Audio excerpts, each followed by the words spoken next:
Seigneur ne saurait tarder.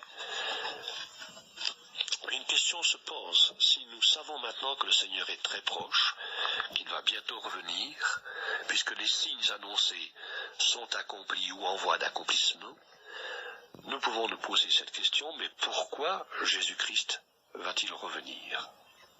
Il faut noter 3 points.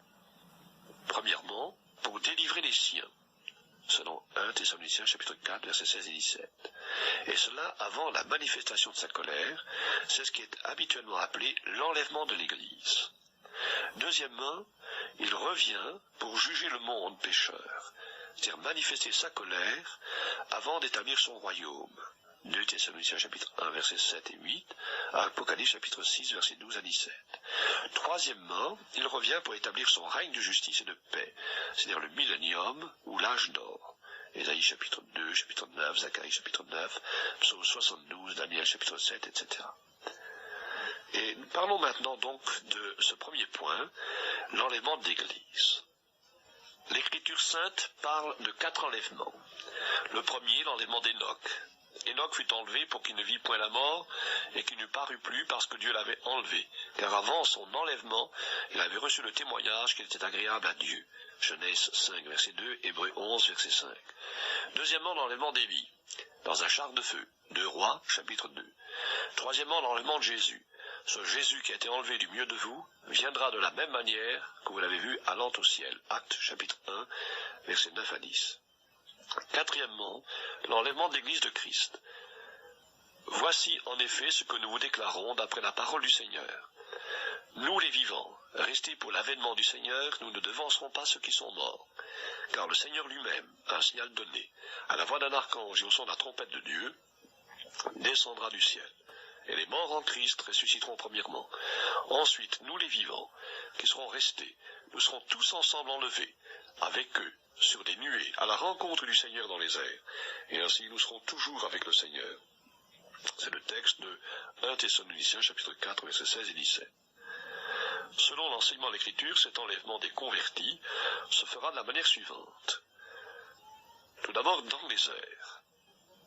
Il importe de ne pas confondre l'apparition de Jésus-Christ sur la terre pour établir son règne, après avoir jugé les nations, avec sa venue dans les airs pour chercher son Église.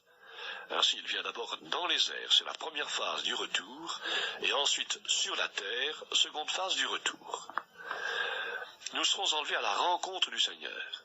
Cette rencontre est aussi mentionnée par Jésus dans la parabole des 10 vierges, où il souligne la nécessité de la vigilance pour attendre l'époux. Matthieu chapitre 25, verset 6.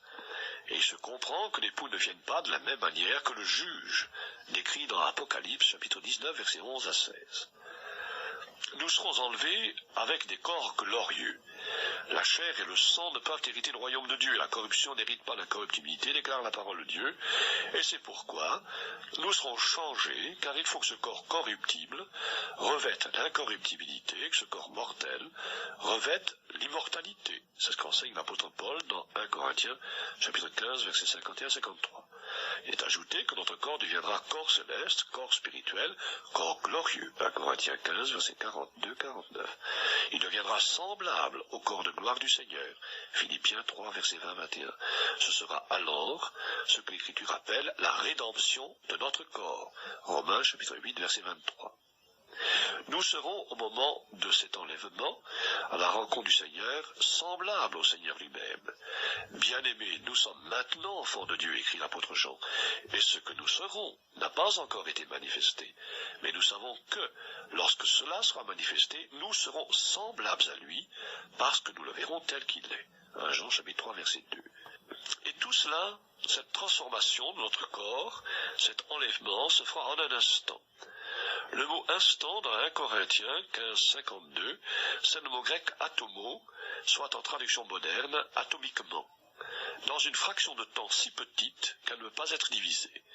Aucun avertissement préalable, ceux des Saintes Écritures suffisent. À nous d'être prêts pour cet enlèvement lorsqu'il se produira. L'enlèvement se fera avant la colère de l'agneau. Dans le livre de l'Apocalypse, l'expression « colère de l'agneau » se rencontre à diverses reprises. Cette colère doit venir sur le monde pécheur. Apocalypse 6, 12, 17 dit ceci: « Cachez-vous devant la face de celui qui est assis sur et devant la colère de l'agneau, car le grand jour de sa colère est venu, et qui peut subsister ?»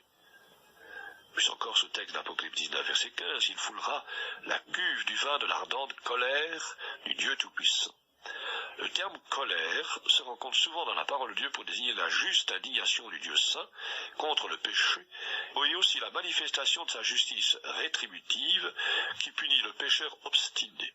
Le grand jour de sa colère est celui où Dieu prononcera son jugement sur les nations.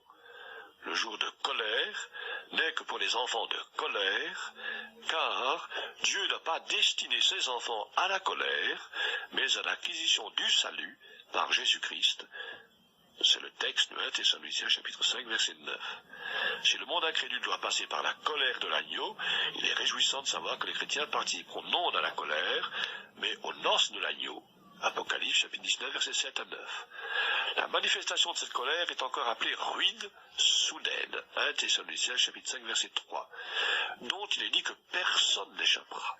Ceci indique nettement que le monde entier subira l'effroyable catastrophe, mais que l'Église en sera épargnée puisque précédemment enlevée au ciel.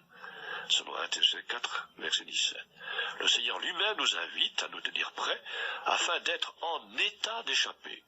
Jésus dit bien en état d'échapper, Luc 21, 36. Il parle même de délivrance, Luc 21, 28. C'est aussi pourquoi il est dit que Jésus viendra une seconde fois pour ceux qui l'attendent pour leur salut, Hébreux 9, 28. Le verbe enlever de 1 Thessaloniciens chapitre 4 vient du mot grec harpazo, qui peut se traduire par enlever de force, ravir, saisir, emporter à la hâte, s'emparer vivement de quelqu'un ou de quelque chose. Il y a dans ce mot le caractère de surprise et de rapidité à cause d'un danger immédiat imminent. Ainsi une maman qui verrait le feu prendre à sa maison s'empresserait d'enlever en toute hâte ses enfants afin qu'ils ne périssent pas.